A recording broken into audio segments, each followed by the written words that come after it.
Well, good morning, and thanks for coming. We're going to talk about platters, and there's a feature of platters I thought we'd talk about just a little bit before we start the lathe. But we're gonna make a madrone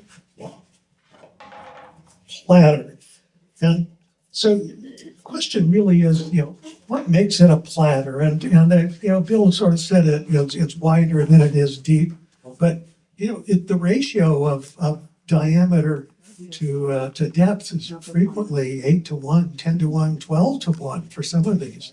So my question is, if it's a small diameter, do we call it a plate?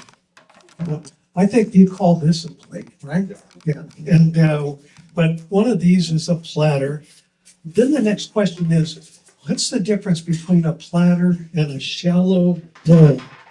So is this a shallow bowl or a deep platter? Yeah. And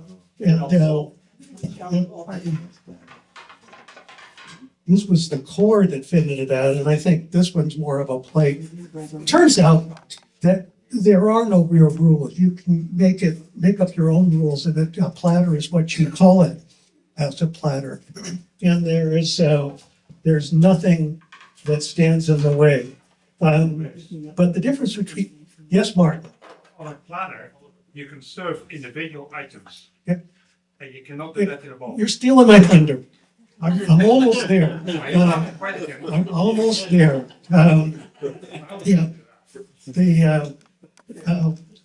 The other thing about the platter, by virtue of being shallow, if you have wood that has a lot of character in one plane, this is medullary ray pattern for live oak.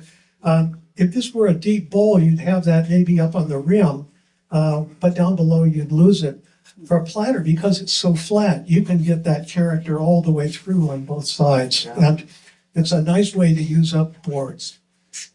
Another thing that's nice about platters is most people don't have access to trees that can give you a single board platter like this, but we've all got little strips of lumber left over.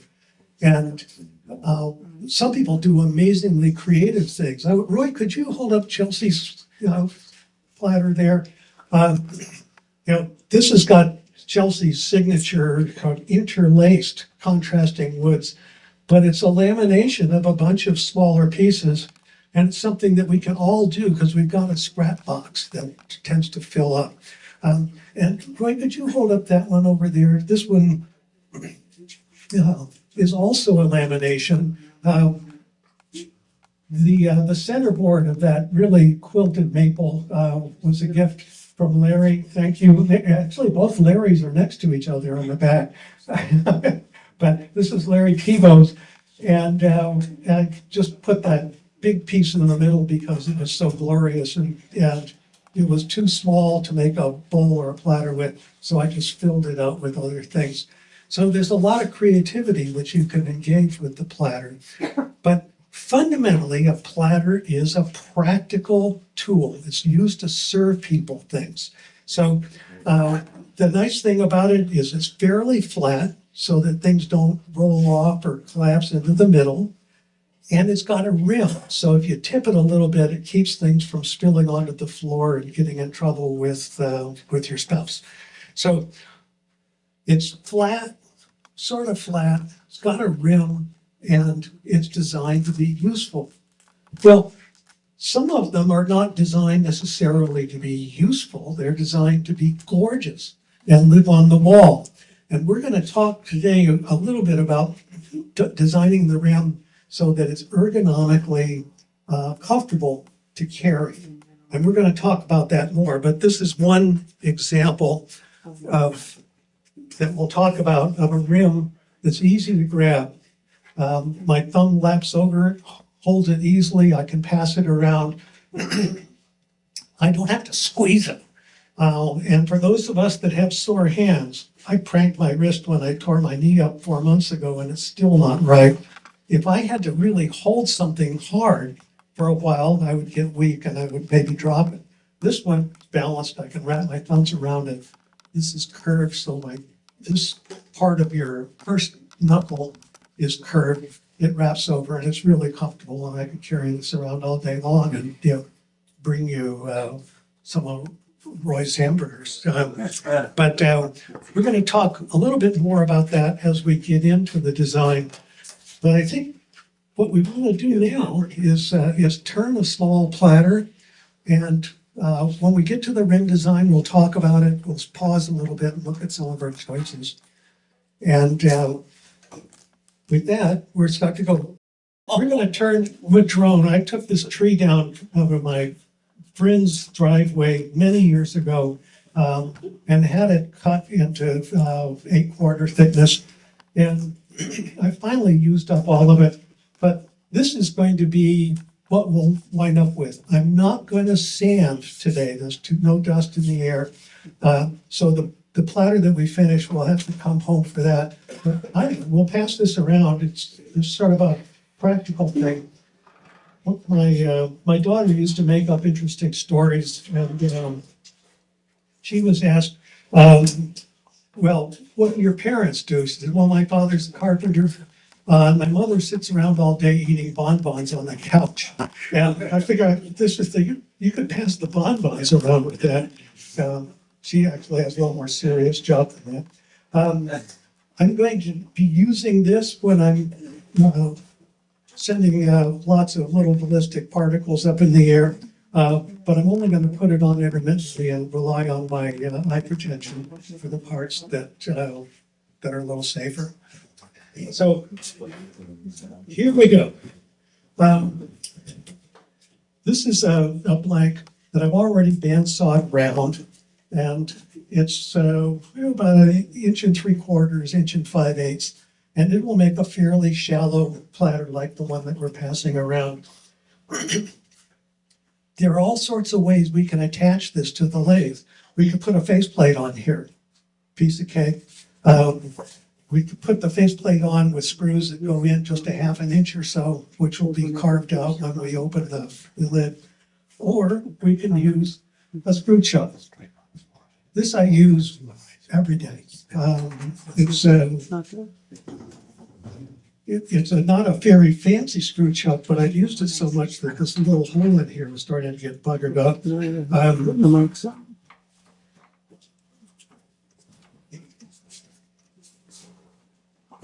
Yeah, interesting. Threads haven't been used much. Okay. When we put this on, I like the machine to do the work, and I'm going to turn this baby on at a very slow RPM. I'm going to move this out of the way so that I don't bang my arms.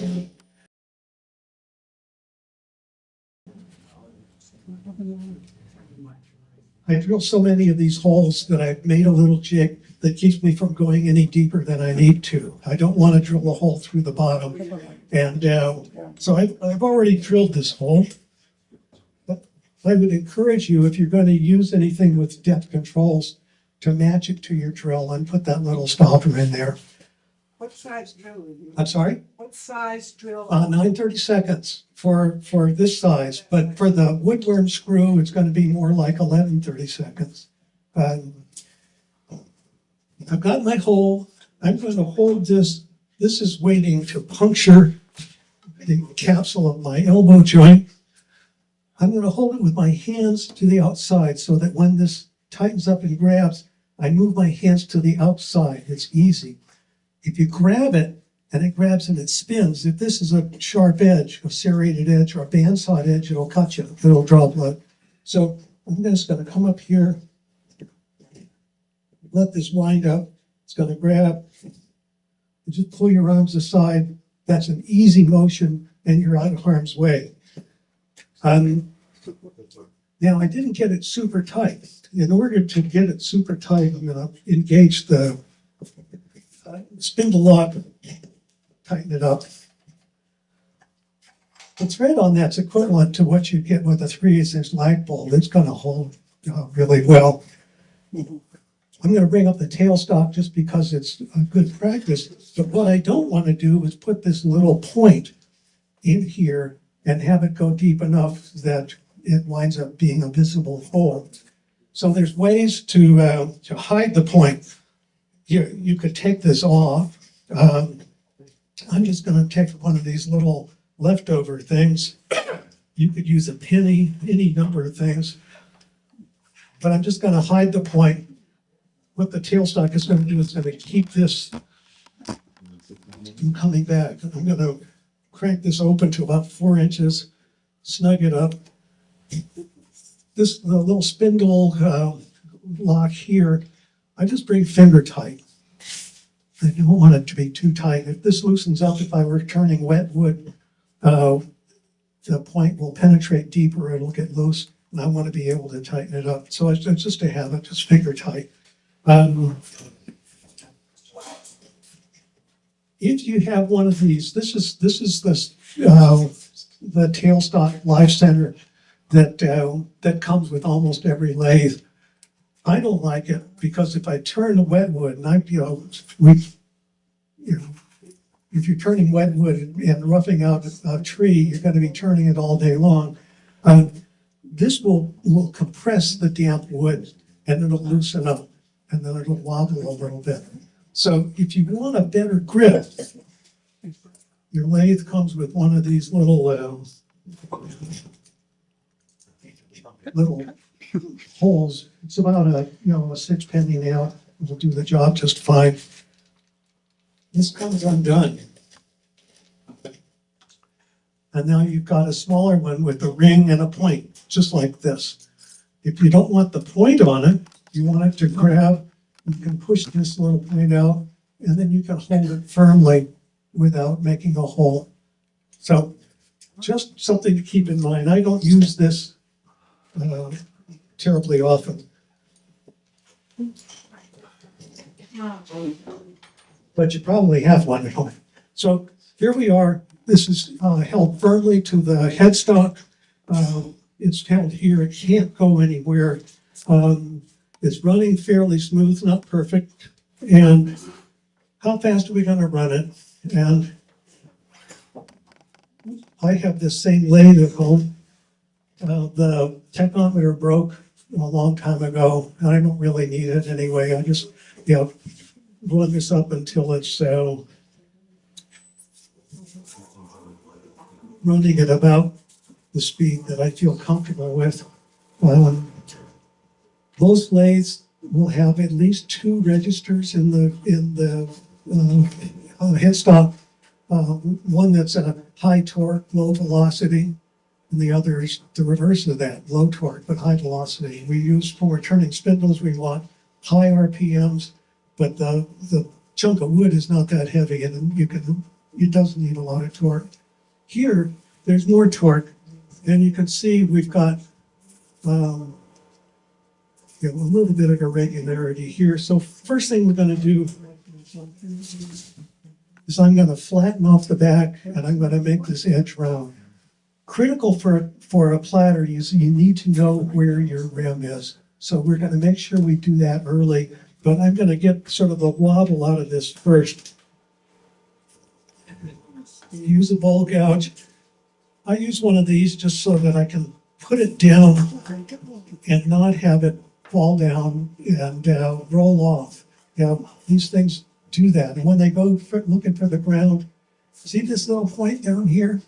It goes looking. There's an artery on the top of your foot called the dorsalis pedis artery. And it looks for that. And it wants to send you to the emergency room. We don't want to do that. And I'm also going to wear a glove on my left hand. And I've been doing this for a long time. I want to show you an experienced left-hand glove. This is why we wear it. This is what my hand would look like if I weren't wearing the glove. This one's a little newer. How many of you hike in Nicene marks? A lot of people ride their mountain bikes and they stick their gloves in their back pocket and they go bouncy, bouncy, bouncy. And I find these gloves in the park all the time. The prize is a left-handed glove. Okay, I'm going to shine this light. It's not too bright on the No, it's video. fine. It's okay. I'm used to a little more light. There's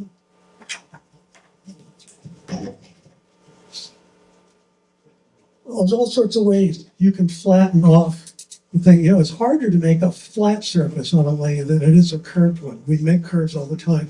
But what I'm going to do here, not too bad. So I'm going to just come into here with bites, and I'm going to hook this to my hip, and I'm just going to rotate and take a little bite, move in till it's closer to flat, and then with one pull, I'll pull back and clean it off. So a little more RPM.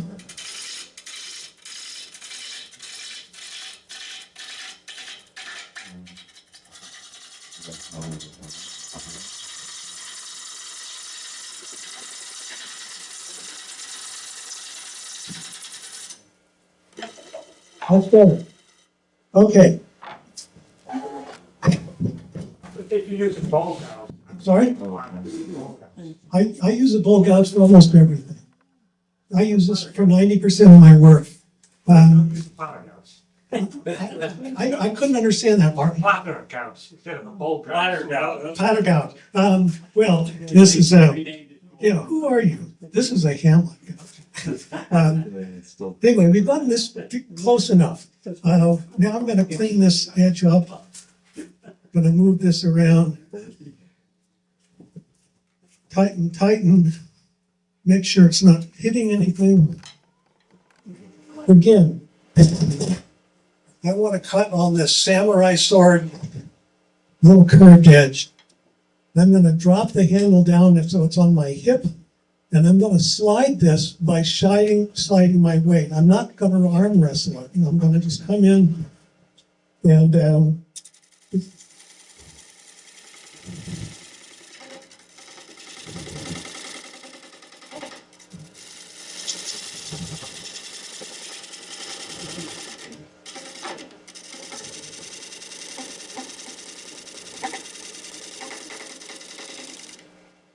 well, I don't think that's there because we heard it rattle. Take another eighth of an inch.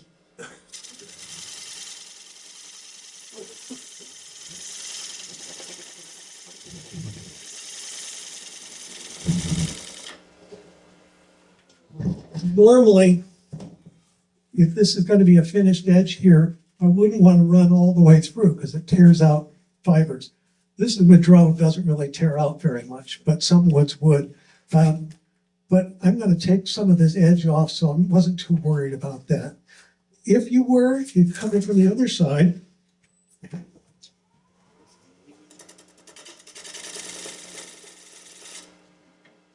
I like to put a little bevel on these edges. Why? Because if it's got a sharp edge and you bump it by accident, it's going to cut you. So I just never want to leave a sharp edge, unless you're going to do it on purpose, and that's okay. Anyway, this is now running fairly smoothly. This side is flat, this side is not. That sounds good. Over here, we've got work to do, but this is going to be the opening. Most of that's going to all go away. What I want to do is I want to find out where my lead edge is. So then I'm going to come in with the chisel fairly close, and I'm just going to, again, anchor it to my body. When I got married, I might have gotten bounced around a little bit, but I've got more balance now, and I'm a better turner. But it's rattly, then it's so smooth, you know you're in your head.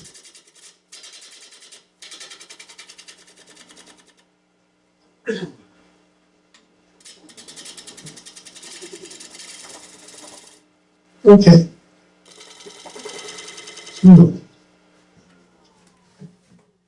So now we know this is going to be our eventual thickness. I needed to know where this point is because I'm going to start shaping this, and I'm going to stop when I get here. But I think since this is true now, we're almost at the point we can take the tailstock off, and we're gonna make a mortise to hold this puppy. So I think this is coming away.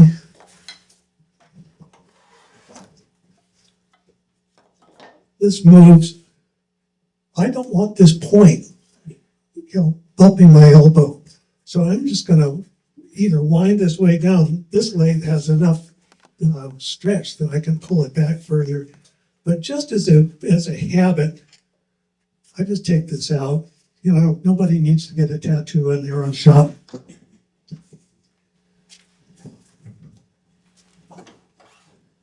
Oops, that was a little too fast.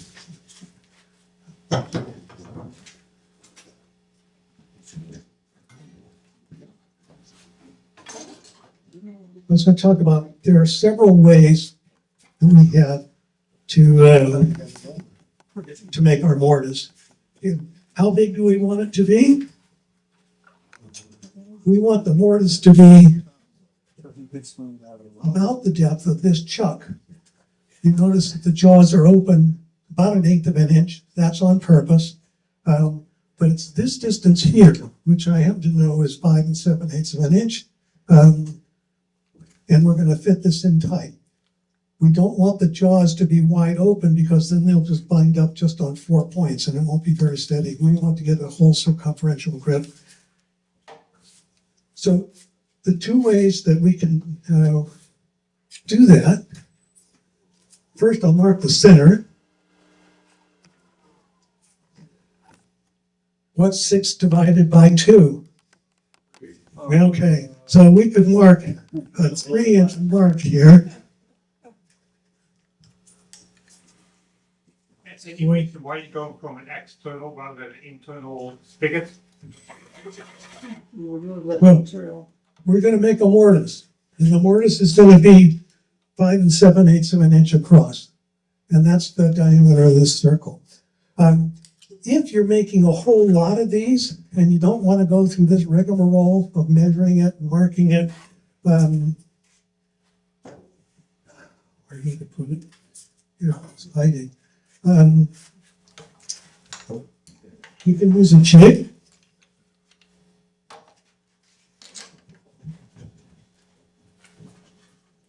This is a little jig that's designed to help me, be more consistent.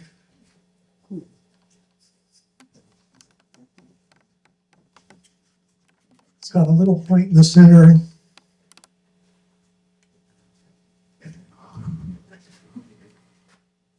And I can just make a circle. It's the same circle. Isn't that wonderful?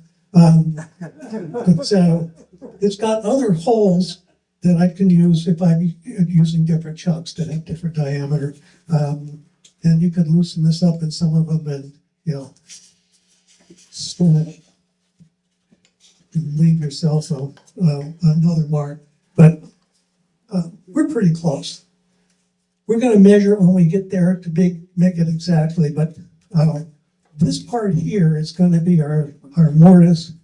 There's going to be a rim that it sits on, or a foot, I guess. This is about as thin as you can get away with, 1.5 inches, 1.25 inches. And then we've got a shape to make up over here. Could this be wider? Sure. But I think I don't want to make it any narrower than that. So that's my guideline. Okay. Get this back undone. Out of the way. Out of the way. Out of the way. I think you always want to clear the depths. I use this little tool more than almost any other, and I broke a magnet, and it just fits right here, and it's always there when I want it. It's very convenient. Okay, so how deep does the mortise have to be? 1/8 of an inch. 1/8 of an inch. And they say, well, that doesn't sound like very much. Well, circumference of a 6-inch diameter circle is 18 inches. and more. And that will grab pretty well as long as your disc is balanced. If you've got something that's irregular, then your mortises have to be deeper, and I usually don't like mortises for anything that's really unbalanced. Yes, You can, if you got a good hardwood, you could take it down to a 1/16 of an inch. Now, I have done that. It's a little scary. well, yeah, and you know, I might do that too, although, you know, Murphy's Law would be that if I did that now, it would fly off and it would be an embarrassment, and I couldn't blame you for it, so I'm gonna make it an 1/8 of an inch. Again, the reason you can do this is that this is a well-balanced wheel. I mean, look at it, it's just, you know, running very smoothly. It doesn't have a big soft spot that's lightweight and a couple of hard knots making it want to wobble, and it's you know, it's already trued up. So what I'm going to do is I'm going to start my cut out here at the edge, not quite all the way there. This wants to travel following the bevel. So I'm going to aim this in straight, up at the middle. And I'm going to clean out the mortise. I can use a little more RPMs. Now, we have a choice of making this mortise fairly flat bottom. There's no sense making it concave because it's resting on here. If we make it concave, it's just making the bottom thinner. We don't want to do that. Back to the reverse. I'm going to make it kind of domed so that the part of the bowl or the platter that corresponds to the lowest depth, I'm going to give myself a little 1/16 of an inch cushion by making this a little domed. Now, on the bevel, you can do this with one hand if you wanted to, if you're riding the bevel. And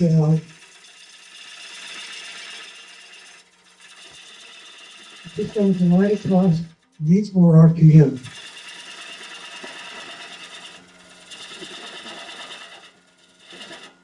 Remember the little pencil mark at the center? I want to take that away because I want this to be deeper than this peripheral rim here. And, so the pencil mark is about to go away. Now, if you look at this, it's not really all that smooth. We're going to make it fairly smooth, but not quite yet. I'm going to come in here. I'll put that roll.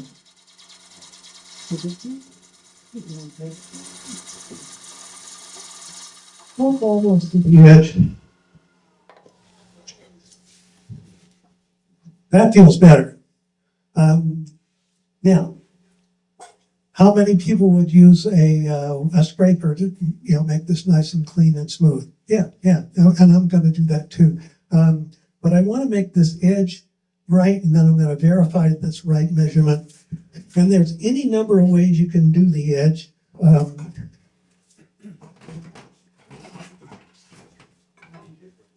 I'm going to use this big scraper.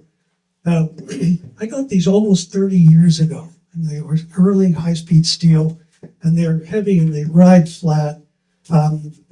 You can't make a sharp edge like that very well with a negative rate scraper. You know, the old-fashioned ones are a little bit better. And, you know, I'm just going to come right in here like so. This is cut at a little bit of an angle, which corresponds to the edge of my mortise.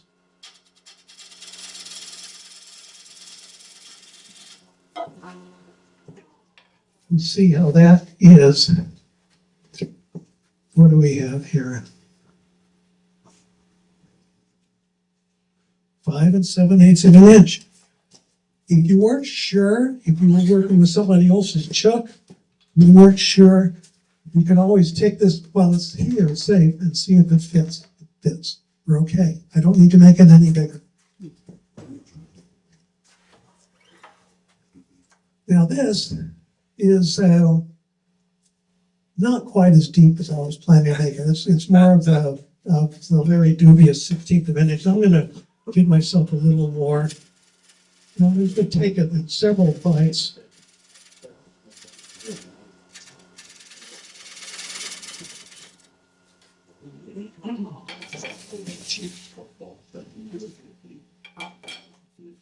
Not bad. That's probably 30 seconds. So here we are. We're splitting the difference. I think that'll be enough. Okay. Straight your ankle down a little bit. A little too fast. This is by the way, it's a design defect on Powermatic lathes. If you turn it off and you bring your hand back, you can rub this little knob and make it go faster. It's a safety problem that they don't listen to when you tell them about it. I tried putting a fiber washer in there to try and make it stiffer. It doesn't help very well. Anyway,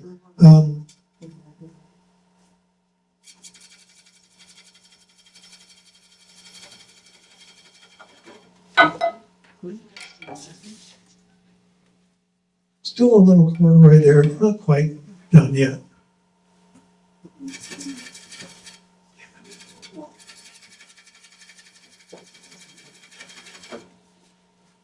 A lot of scrapers are straight across. I have a little bit of a curve on this, so I'm making contact not on the whole scraper at once. It seems a little easier to drive. But whatever's left there, you sand with 180 and it'll be down. Not too bad. Okay.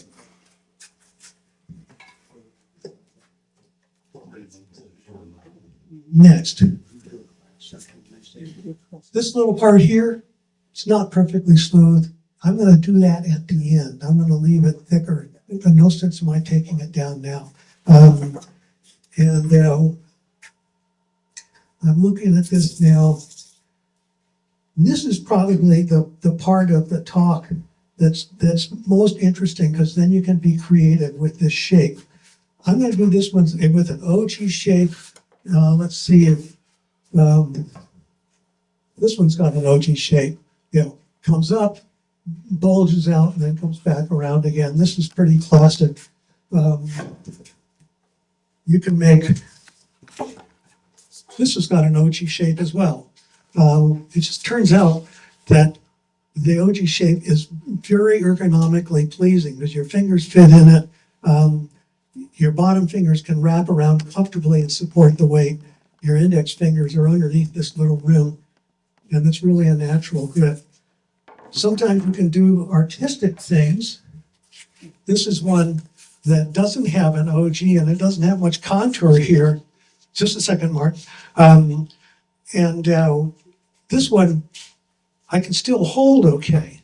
It's fairly shallow, but it doesn't have that detail on the bottom, and it's, you know, it's an interesting one. It was a fairly thin blank, and I just did what I could with it. So, yes. Well, rule number one. Rule number two. Never leave your lathe running if you're doing something else. Yeah.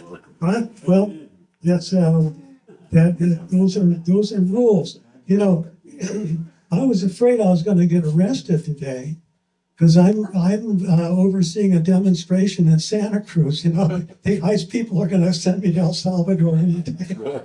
But yeah, you don't tell, Mark. And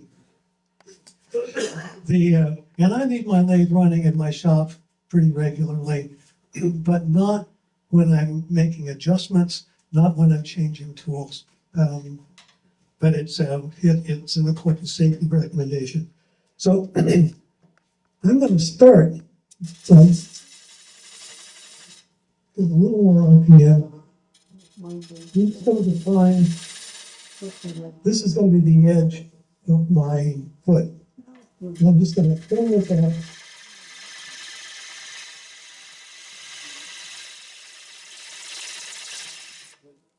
Hate to waste all that madrone, but it's just what happens. Now that I have this edge, I'm going to come around a little bit gently.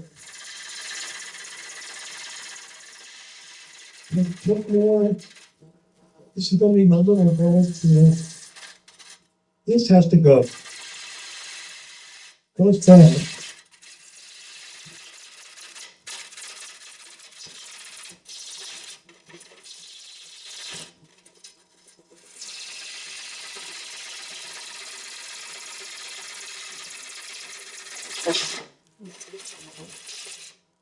The question is,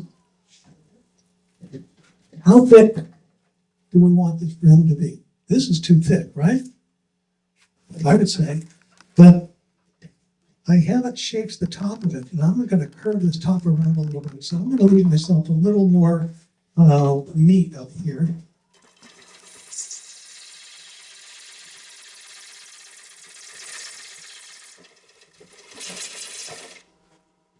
If you wanted to make this, any artistic shape you want, I'm doing this one deliberately to illustrate what I think is the ergonomic goal. My wife has bad arthritis, I've got a bad wrist. I want to be able to hold something that's covered with precious objects, like bonbons, without dropping them. And I want to be able to do that for a while. So we're getting close. You see we're developing a little shape here. This is kind of crude though, it's too bumpy. And take a little more off the top.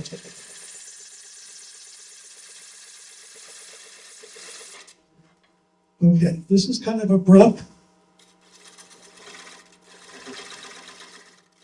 Look at that little. Doesn't take much to change that shape.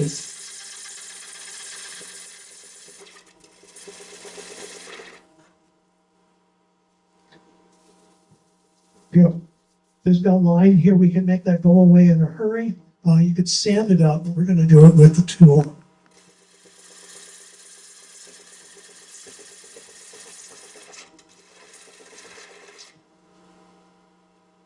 Getting a little smoother. This is maybe a little too flat here.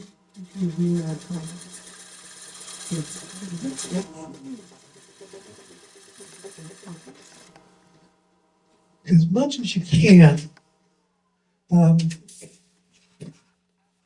try to drive your gouge using your body. You've got great big strong muscles, your core muscles. Kurt's professional at training your core muscles.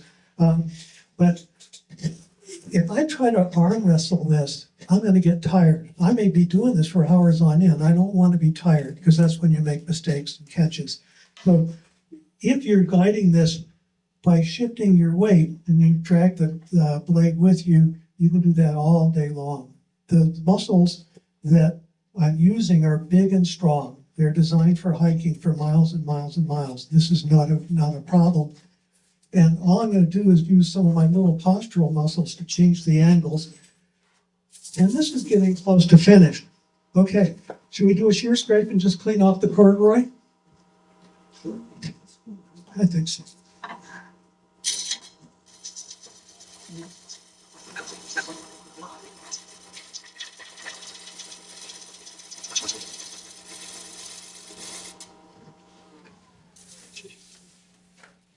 There's still a little bit there. I think one more pass for that would be good. It's not going to take a lot of sanding when we're done.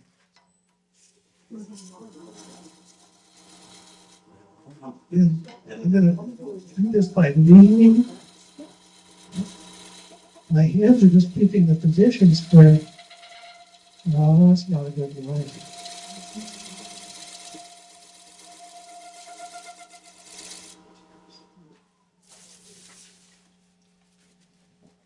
Still not quite there. It doesn't take long.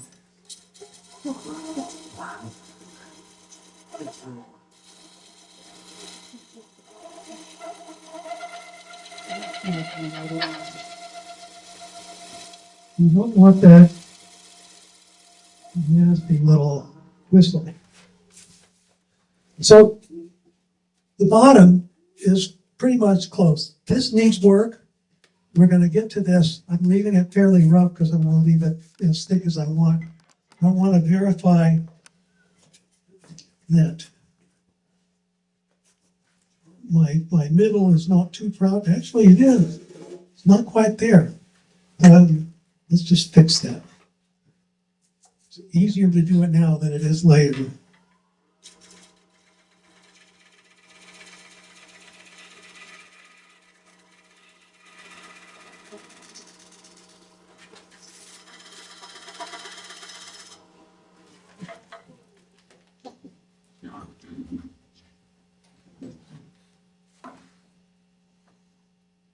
you know, it's still a little proud.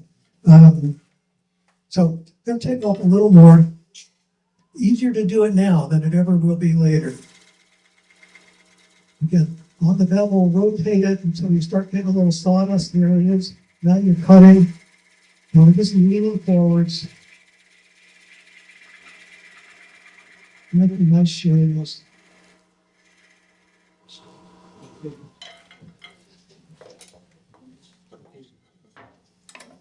Okay, not bad. I'm sorry? In English, a little proud means it sticks out. Yeah. Not that that would pertain to any of us. You see, that's just, again, while this is mounted, it's easier to do the fine little adjustments now than it is after you've finished everything and turned it around. See, I've got a little, you see this little bump here? I don't like it. Take that off with a little shoe spray.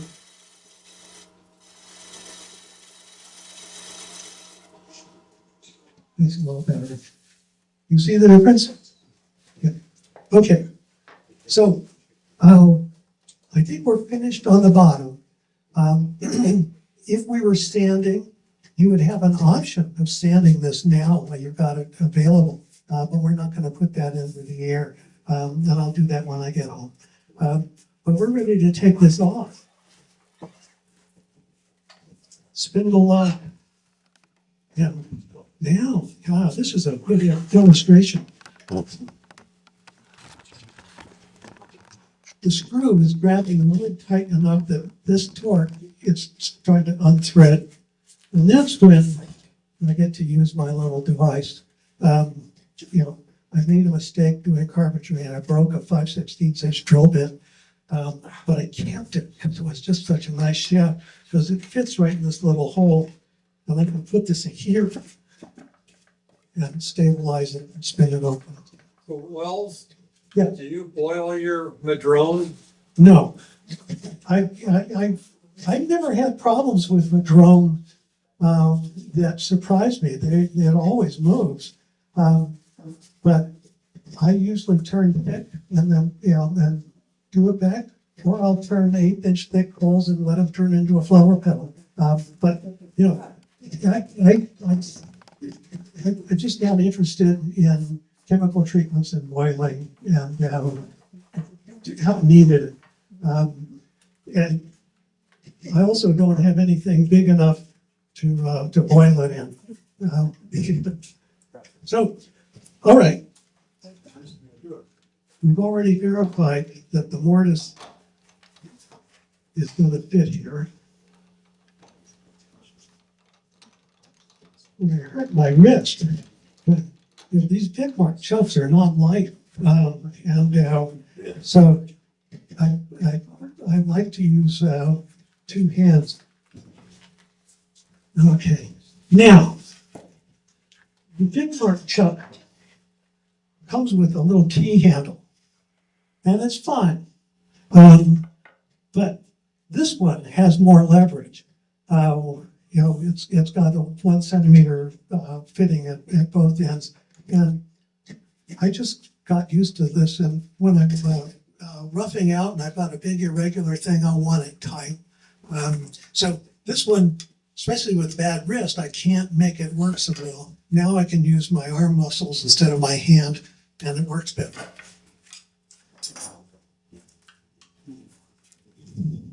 It used to work. There's a Warren Zevon song where it said the stuff that used to work don't work now. And I think it was a slightly different terminology, but yeah, we're adapting. And if you really wanted to tighten this up dramatically, you've got a big lever arm here, and I'll loosen it to just show it. It was fairly easy to loosen. We'll expand it. That's not going anywhere. Verify that's running through. Yep. You can get you can get a little chip or something, you can put the chuck in and have it not grab properly. So always make sure that it's running the way you want before you turn the lathe on. Otherwise, you have to go chase the blank.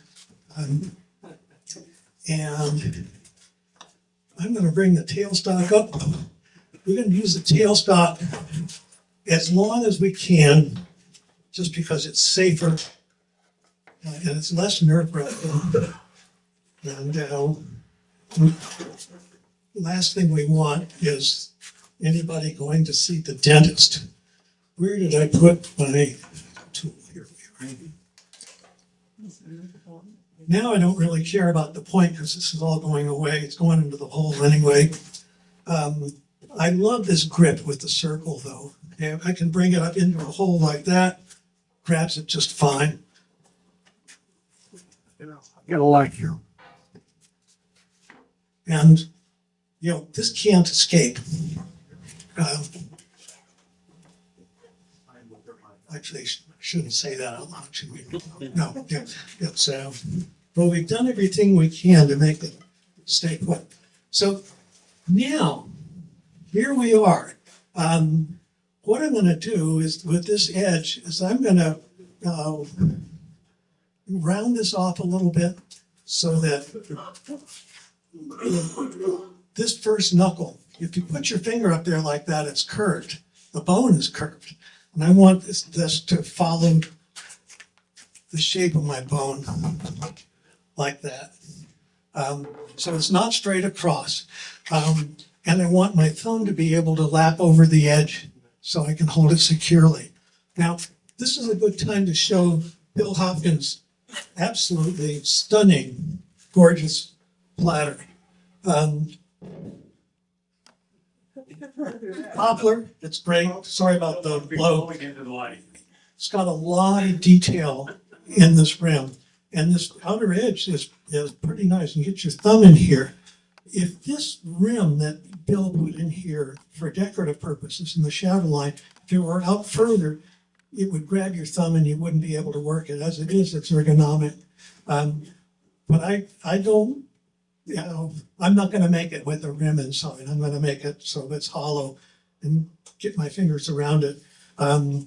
And this is just one of many examples that does technically beautifully. He's got an OG shape.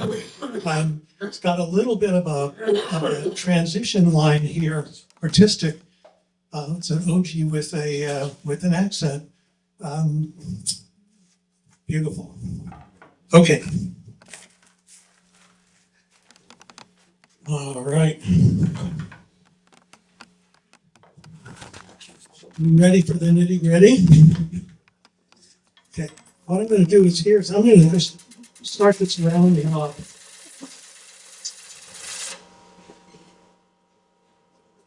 I do this now because later on, when this doesn't have any center mass, it'll be waffling around, and I want to take advantage of this. So I'm going to shape this rim.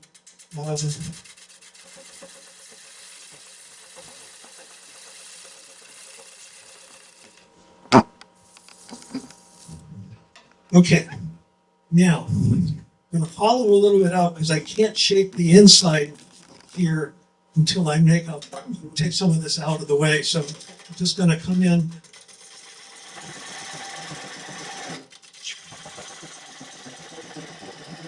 This is a delicate part.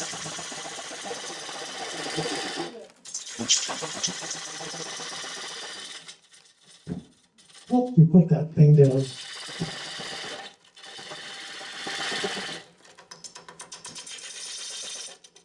When you get up by the edge, one of the things, we had a demo by Ed Petty from Vancouver. It was a wonderful demo, but he talked about when you're out in the edge here, where there's more centrifugal force and he's trying to get your chisel around, instead of just going straight across, he was supposed to arc up and back in and around. I'll show you what that looks like.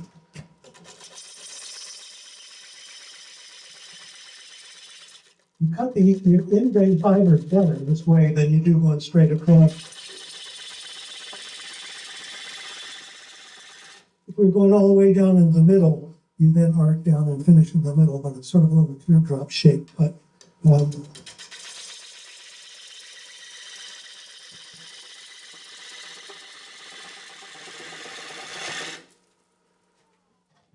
Now, we don't want to cut all the way through and then wind up shoving the gouge into the chuck underneath. How do we know where we are? I can feel it right now. It's just, it's inch, 7/8 of an inch thick here. But you have to remember that this is sitting in 1/8 of an inch in the mortise.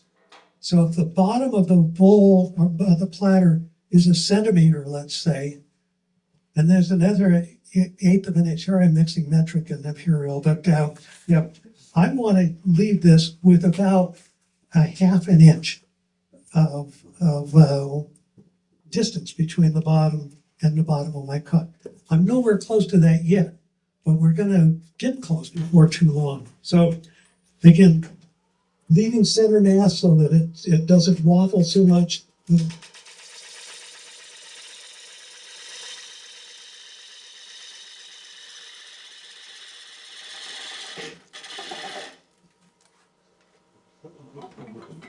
What does it mean when you have to push hard?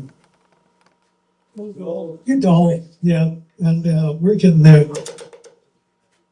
Okay, here's some of the irregularity that we didn't finish out. I'm going to clean that off.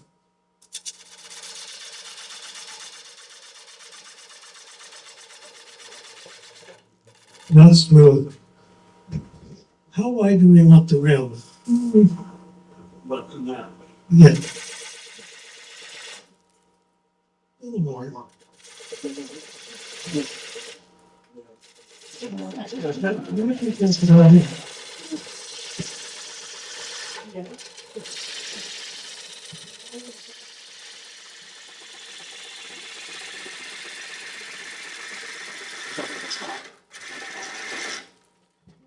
Now again, the posture thing I keep talking about, everybody that's turned to my shop knows about this. I'm entering the wood following this angle here, but by the time I get to the bottom, I'm cutting straight across. So I'm going to do that by moving my body rather than standing still and trying to wiggle my arms around because they're not that strong. Cut in.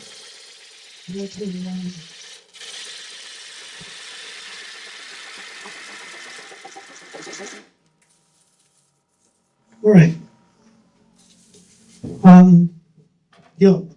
In this room, we have people that range in height from, how tall are you, 6'5", Larry? Yeah, 6'4". okay. And we have some people in here who are, not much more than 5 feet tall. This distance across would be fine for Larry's thumb. You could rent across. I'm gonna make it a little smaller, but in the meantime, I'm gonna hollow a little bit of this out. I can start this.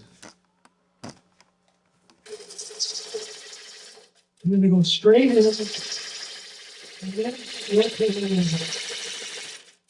A little more RPM.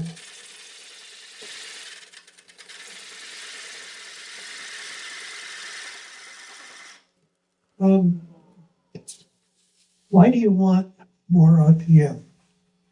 Smooth it out. Yeah, it's gonna cut cleaner. If it's going too slow, it's when you get to spiraling and you get, John says speed is your friend. Until it isn't. Yes. John Wells told me speed is your friend. yeah, except for when it isn't. Yeah, that's the teacher's quote of all time. Yeah, it's speed is pretty good. We are now getting down. So let's have a look. Several ways we can tell where we are. Well, that's still maybe 9/16 of an inch. So we've got room to go. But I'm trying to shape this rim, man. But I'm going to do that again while this wheel is stable. When it's all thin and it wants to waffle, it's just harder to do. We're going to put it up there. Lift the handle till I get some sawdust. Lean.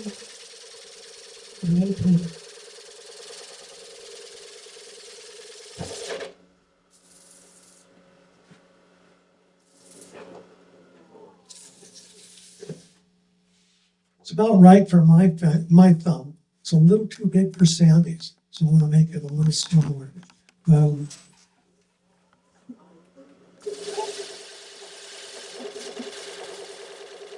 I'm gonna aim this up and rotate it around.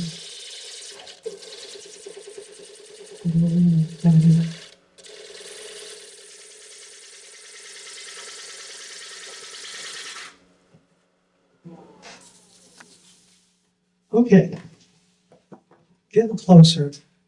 I think this is where most of the useful part of this conversation comes from. So we want to be able to wrap our thumb around here and have it grab naturally without using our arm muscles and without you straining the muscles in your hand. And this is a pretty good grip. It's going to be a little smaller when we sand it, but this is not too bad. I'm going to smooth this out now with a little shear scrape and then work on the bottom. Okay?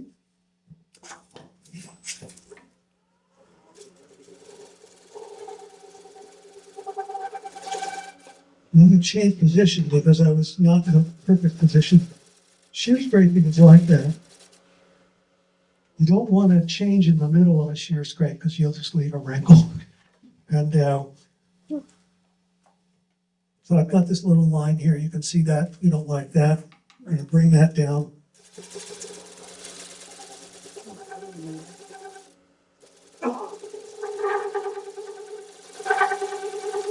Soften that edge a little bit. Okay. I can see here we've got lines. It's not quite all the way where we want. One more shear scrape.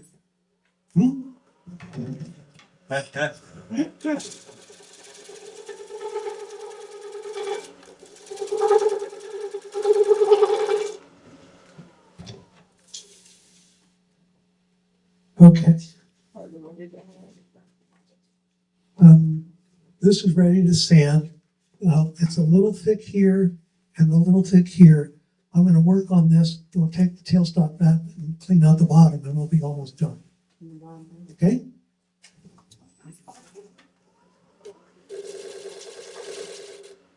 And cut it on the nose.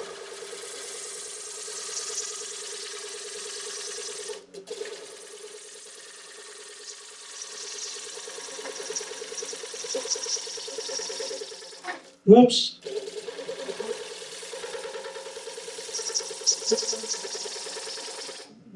You know you're sharp when you're making these lovely little curly cues.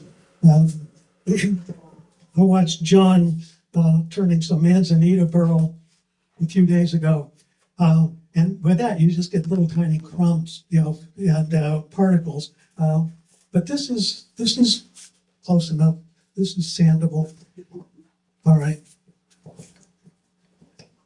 There's less torque on this now that I'm in the middle, and I'm going to start by taking this out, pushing in towards the chuck to start with rather than pushing sideways. Again, just don't want anything to have an uninvited dismount.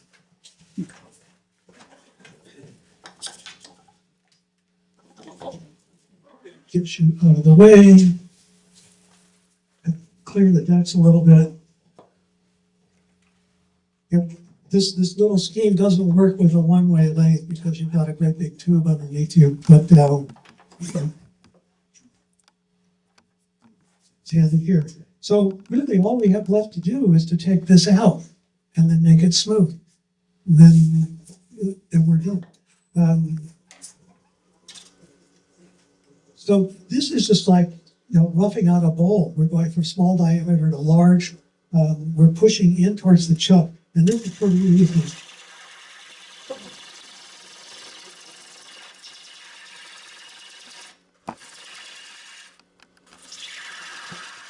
Just rotate with your hips and push it in.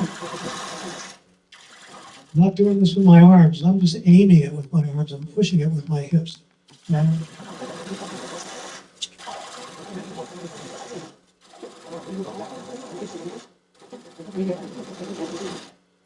Now it's odd because we've got this little hole here. When we cut into that hole, it's always chattery because it's not a smooth hole. Well, I take little bites when I chip it.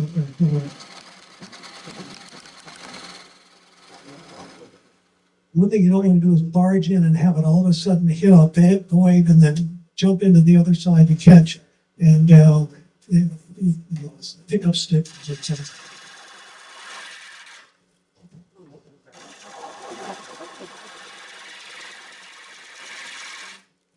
Cutting on the left-hand bevel is nice and sharp, but I'm cutting on this little curved sword edge. And it makes, for as hasty as that is, that's actually pretty smooth. And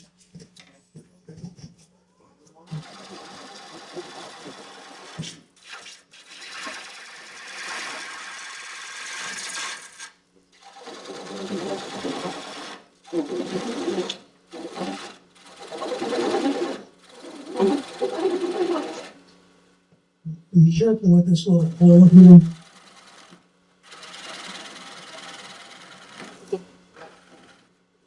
All right.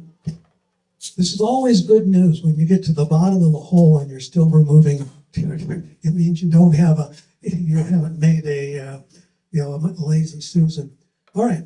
So several ways we can clean this out. I could come across, but now as I'm pushing across, I'm pushing right into end grain, and it's going to be noisy, and the cut won't be as smooth as it was when I was going into face grain.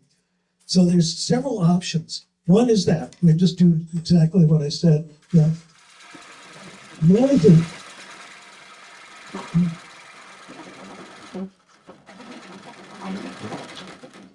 Not that much fun either because it's chattery and the cut is not gorgeous. You could do it with a more gentle amount, but I'm going to do it two other ways. Yeah. Could you speed it up a little bit more, make a cleaner cut? I could. One of the things though that Larry, with platters, if I've got a very small mortise, I don't want to have things that are magnifying the stress. So I typically run this, 500, 600 at the most. That's just one of the things. This is a bottoming gouge. Those of you that can I put this in the picture? Yeah. The bottoming gouge is cut almost straight across, not quite, as opposed to the bowl gouge, which has a long fingernail. This has a very steep bevel with a compound bevel, so this is about almost 75 or 80 degrees. And this is designed to cut in grain, and it does a very nice job, and I'll show you.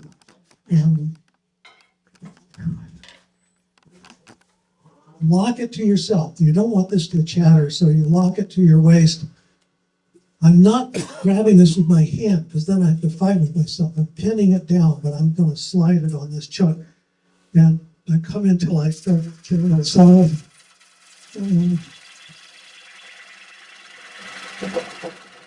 Sounds better, doesn't it? It's a nice clean cut.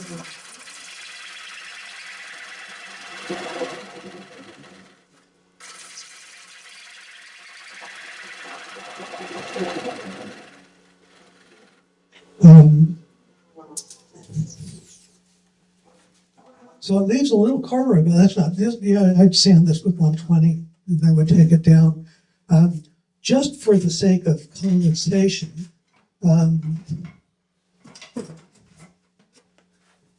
you could use a scraper. And the scraper would do this just fine. Again, the scraper, you don't want a scraper angled up. You know why? You'll grab it. It'll grab, and when it pulls in deeper, and it catches. So you want it angled down about 5 degrees. And that makes a nice smooth edge. And you could do that a bunch of times and take this little fat part off. So that's 3 different ways to do this. Almost everybody can pick one and then do that. I'm going to use the bottom hand gouge and finish this off, and then the scraper just to smooth it off at the very end.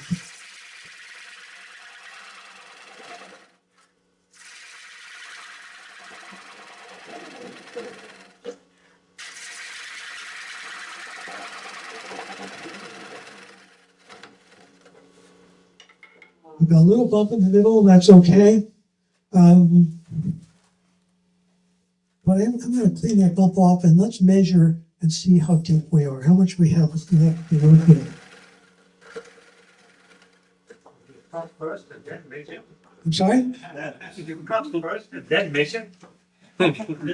Yeah, even with my hearing aids, Martin, I'm having trouble. And yeah, That way, you instructed us to cut first and then measure how much we have left. Yeah. well, I've got an eighth of an inch to work with here. So I was telling John that I got this special tool, $59.95 from Craft Supply.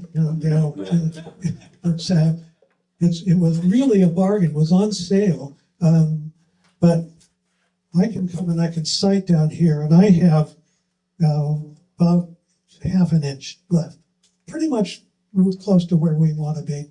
I'm going to clean this off and probably call it done after I get this little tip part taken care of. This is where, the critical point is not there in the bottom, but it's right here where the mortise is deepest.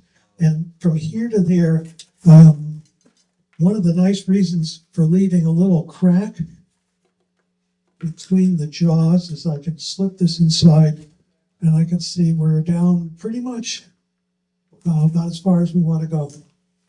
So, like I said, when you get close, you really want to know where you are. Before I take the rest of that out, if you feel here, it's still fat right here. I think I better fix that first. I'm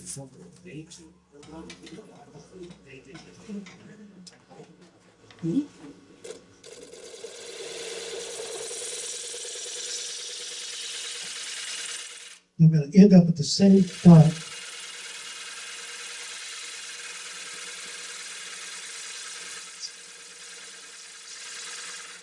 Go slow at the end. You can go fast when you're tearing out stuff and making a big pile on the floor.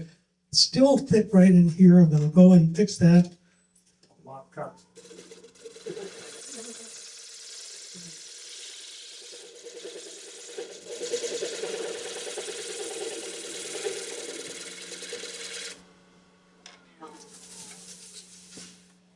Closer. Okay. Clean this off and we're done.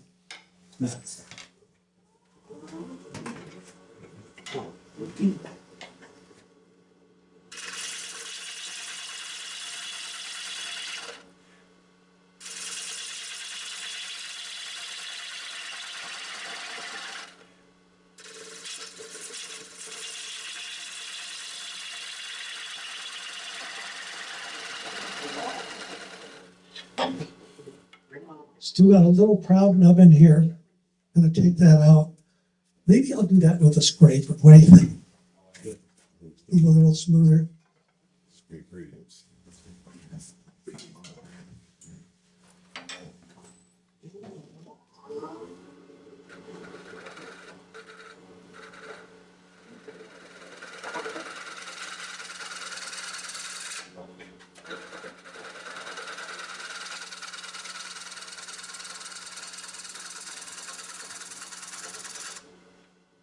Oh, there you go. Yeah.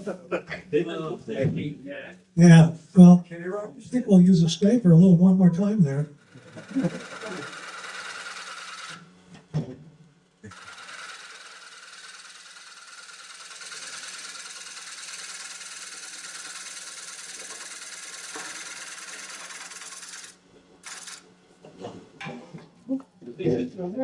When the scrapers are sharp, you make these nice little ribbons. Yeah, if you have I've got some ugliness here. One more pass. That's the deal. Don't think they're gonna take it over that, huh? It's one of expensive.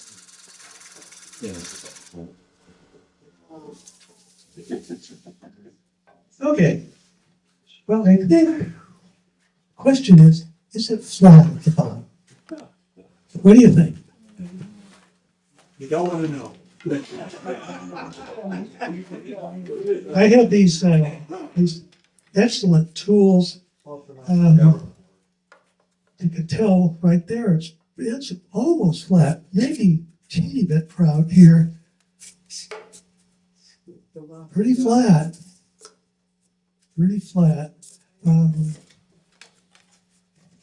people just can't throw sticks away. And then we've got a little bit of a concavity. One more. More, No, you can stand it out. You can stand it out. I put them right. Yes. Yeah. The quickest and most accurate way to confirm a measurement Well, is to simply declare victory. one of the nice things, one of the things that I will share before I take this off. Get a lot of perfection, but Is that- Yeah, on my chuck, I put a mark, and I'm just gonna put another little pencil mark here so that if I take this off and want to put it back, I can put it back the same way. These things are machined very nicely, but they're not perfect, and I want to put them back the same. And Before you pick it up, why don't you just leave it on there and transport it as is? Because that stuff's gonna warp. no, this won't. This has been drying for 20 years. Yeah, Okay. I guess in 20 At years. 19 and a the stuff half. will be- yeah, well, yeah, I milled it. So this needs sanding here. There's a little divot over here. I could feel I'm okay. I'm not gonna, make a hole. But it was certainly a nice example of a catch. I'll sand it on the lathe and I'll smooth this out. But I wanted to show you here, when you hold a platter, your fingers are pointing at each other, right? And that supports your weight. This locks it in place so it can't slide around, but I'm not squeezing it with my muscles and I'm not trying to grab it with my fingers because my fingers are not that strong. This is a neutral thing and I could serve you all bonbons with this. Put it here. But I guess the point I was going to make about the ergonomics is know in advance what you want it for. If you want it to be something practical, this is one way to do it. If you want to make it something that's decorative, so it's up on the wall, like the one that I made from Larry's beautiful stuff, that's on the wall in our kitchen. I hardly ever use that because I like looking at it. If we looked at Chelsea's platter, you could handle that really practically, and she's got a rim around the edge and everything.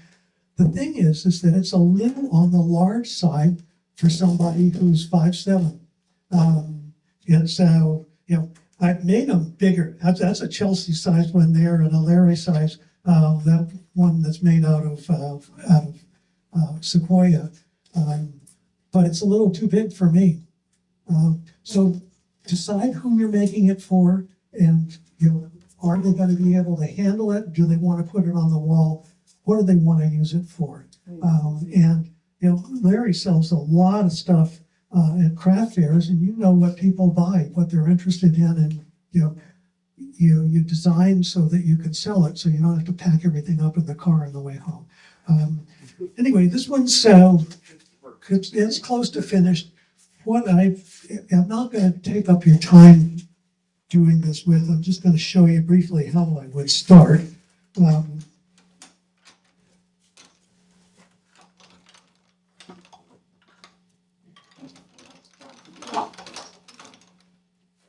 As a rule, you don't want to put a finished platter underneath the chuck when you're on the way in. Yeah, it's usually when it's in the rough out stage, nothing happens, but it's when it's the very last one and it's all finished and it's sanded down to 800. That's when you drop the chuck on it. And if I were to finish this here, this is how I would do it. I've got one of these that.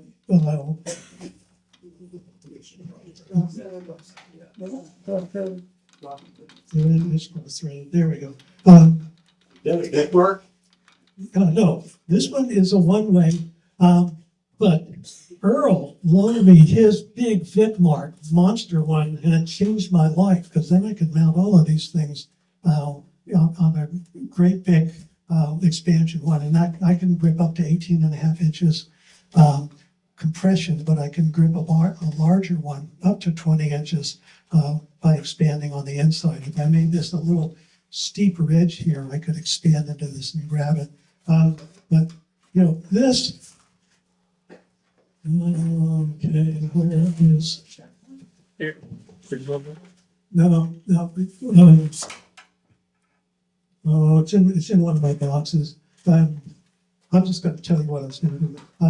This I can open and grip it, and I would use that to finish this rough edge here. Make sure that this is not proud across and finish sanding it. And I could do this whole back easily. And obviously I can do this whole inside grip with a chuck. So that's kind of roughing out a bowl, something that's easy to hold. And again, some of the ones, Chelsea's, I don't know, you know, that belongs in a museum, and it's something that you would be on a wall, but it's also big enough to be practical. And a little rim on the outside, you could spill a martini in there and, you know, soak it up. For your steaks when you barbecue. Yeah, yeah. You know, Bill Hopkins, not as much room in there for Bill's, and but boy, to present something really special, you know, in an artistic form like that is great. And I think that is my show. Thank you for coming. Well, yeah.